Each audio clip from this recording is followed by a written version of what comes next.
Iaitu dia bom habis semua kapal-kapal yang masuk ke Indonesia dan orang tak berani masuk. Tapi sekarang mula mereka masuk ke kawasan Natuna dan mereka telah kejar. Indonesia nombor 1, kita sekarang terkebawah. Di tahun 70-an kita berada teratas. Saat bendera China ramai diperbincangkan di Malaysia, Indonesia justru mengambil tindakan tegas dengan mengusir kapal China yang masuk ke wilayah perairannya. Tindakan cepat ini menunjukkan ketegasan Indonesia dalam menjaga kedaulatan wilayahnya dan mendapat sorotan positif di kawasan.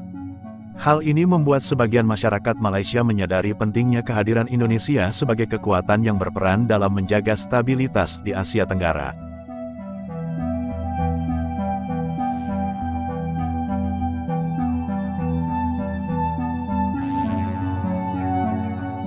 Kenyataan Timbalan Menteri, saya dah sebut dan Yang Berhormat telah bagi jawapan, tapi saya tak dapat jawapan yang terang, iaitu Timbalan Menteri daripada Alor Gajah ni berkata bahawa Laut Cina Selatan selamat, terkawal dan terbuka. Tak faham.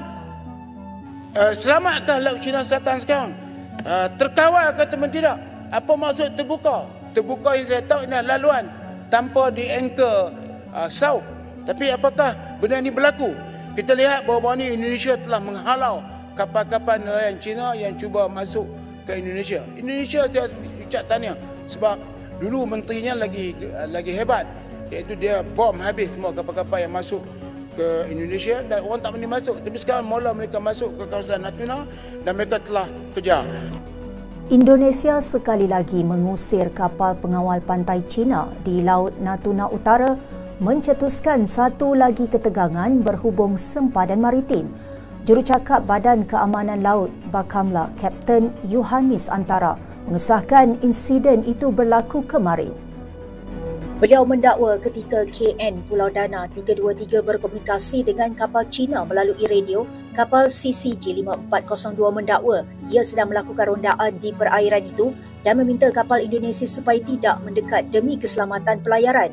Namun permintaan itu tidak diendahkan oleh KN Pulau Dana 323 yang bekerjasama dengan kapal peronda Tentera Laut Indonesia KRI Sutedi Sena Putra 378 dan KRI Bontang 907. Agensi berita Antara melaporkan Yohanis berkata kapal CCG 5402 milik China itu turut membuat beberapa percubaan lain sepanjang Oktober 2024. Katanya kapal China tidak hanya menceroboh perairan Indonesia tetapi turut mengganggu aktiviti tinjauan seismik arwana 3D dan pemprosesan data yang sedang dijalankan oleh PT Pertamina East Natuna di kawasan Laut Natuna Utara. Tambahnya berdasarkan Konvensyen Undang-Undang Laut UN Clause 1982, pelantar benua Indonesia di Laut Natuna Utara diakui di peringkat antarabangsa yang memberi hak kepada Indonesia untuk mengeksploitasi dan meneroka sumber asli di kawasan itu tanpa sebarang gangguan dari negara lain. Sebenarnya cadangan tukar nama Laut Cina Selatan ni sejak dulu lagi dah ada. Dan saya puji Ahli Parlimen Tumpat YB Mumtaz yang bawa cadangan ini ke dalam Dewan Rakyat. Saya setuju untuk kita tukar sahaja nama Laut Cina Selatan kepada Laut Malaysia. Bukan jadi isu pun. Walaupun kita tukar nama Laut Cina Selatan kepada Laut Malaysia contohnya, belum tentu ianya diiktiraf oleh dunia. Bahkan negara Cina pun tak kisah. Tapi penukaran nama ni sebagai antara cara kita melawan tuntutan Cina. Bertegas dengan perairan kita, tunjuk yang kita ni juga berani melawan. Korang kena ingat ya, Cina pun tukar nama-nama kawasan utama laut kita dekat Sarawak sana tu tau. Contohnya Beting Raja Jarum, dia tukar kepada Baikang Ansha. Dan ada lagi beberapa lagi nama yang Cina tukar kepada nama Mandarin. Ini pun kena ambil kira. Tak usah pening kepala lah dalam bab ni. Tukar je lah. Lagipun negara-negara jiran kita pun dah lama buat. Contohnya Indonesia, Laut Cina Selatan mereka panggil Laut Natuna Utara. Apapun, di samping kita tukar nama Laut Cina Selatan ni, kerajaan boleh perkasakan lagi aset tentera laut kita sebagai langkah berjaga-jaga. Seriuslah, kalau ada lagi sesiapa yang tak setuju dengan cadangan ni, saya rasa sanksi sama ada mereka tak faham taktik peperangan atau memang mereka ni jenis penakut. Anda yang mana satu? Bagaimana kerjasama di antara kedua negara dalam konteks ASEAN dan pertahanan untuk kita melihat kepada isu di Laut Cina Selatan itu, Doktor? Kawasan ekonomi eksklusif yang kita teroka selama ini di kalangan negara-negara ASEAN itu sendiri, kebetulan kita nak berhadapan dengan kemarahan Cina.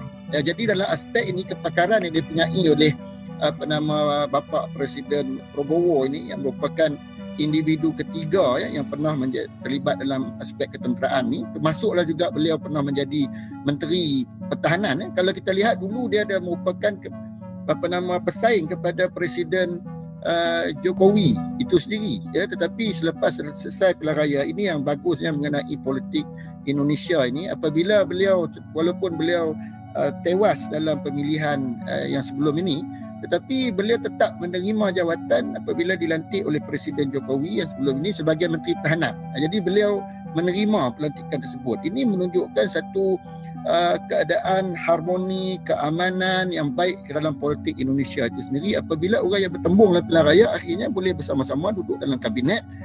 Dalam kabinet kita lihat ada 34 menteri dan salah seorang daripadanya adalah Presiden yang hari ini, iaitu Bapak Prabowo itu sendiri. Jadi dalam aspek keselamatan ni, selepas daripada Presiden Soeharto dan juga SBY Presiden Susilo, ini Presiden Prabowo adalah merupakan orang yang pernah terlibat dalam aspek ketenteraan itu sendiri. Jadi kita melihat dalam hal ini mungkin ASEAN boleh memanfaatkan kepakaran ketenteraan dan pengalaman yang dipunyai oleh Bapak Prabowo ini dalam untuk memantapkan isu-isu keselamatan dan juga bagaimana perancangan strategik geopolitik dalam ASEAN itu sendiri. Mungkin Bapak Prabowo ini boleh dijadikan sebagai mentor di kalangan pemimpin-pemimpin yang terlibat dengan Laut Cina Selatan tu. Contohnya Filipina, Vietnam, Brunei, Malaysia dan juga Indonesia itu sendiri boleh menumbuhkan satu task force selain daripada ASEAN tu, satu task force berasingan daripada ASEAN, supaya dia menjadi satu meja rundingan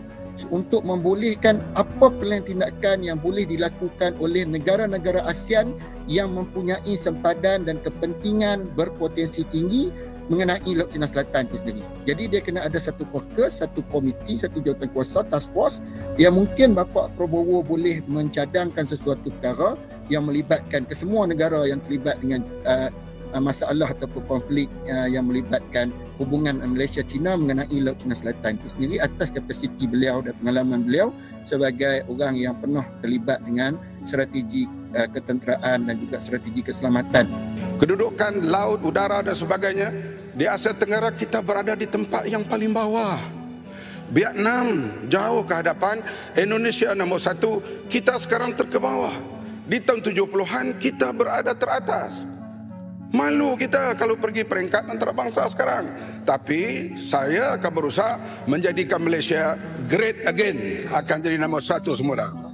Terima kasih. Langkah Indonesia ini sekaligus menjadi contoh bagi negara-negara di kawasan tentang pentingnya menjaga kedaulatan dengan tindakan tegas, serta memperkuat posisi Indonesia sebagai negara berpengaruh di ASEAN.